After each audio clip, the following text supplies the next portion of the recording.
అందరికీ స్వాగతం. ఈ పాఠంలో వేమన శతకంలో ఒక పద్యం నేర్చుకుందాం.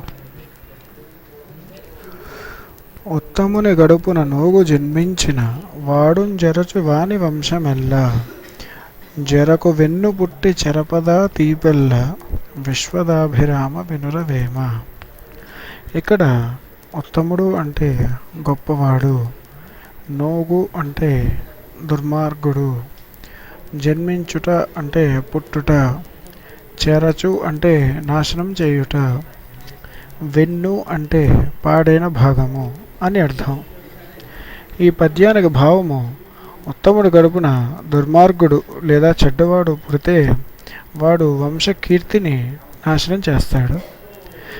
చెరుకు గడలో వెన్ను అంటే పురుగు పట్టిన భాగం ఉంటే తీపి పోతుంది కదా.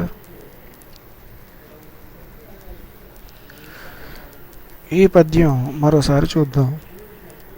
ఉత్తముని గడుపున నోగు జన్మించిన, ఉత్తముడి గడుపున దుర్మార్గుడు లేదా చెడ్డవాడు పుడితే వాడుంజరచు వాని వంశమెల్లా, వాడు వంశకీర్తి లేదా ప్రతిష్టని నాశనం చేస్తాడు.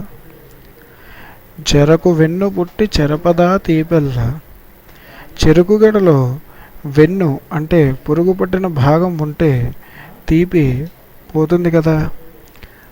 విశ్వదాభిరామ వినురవేమ.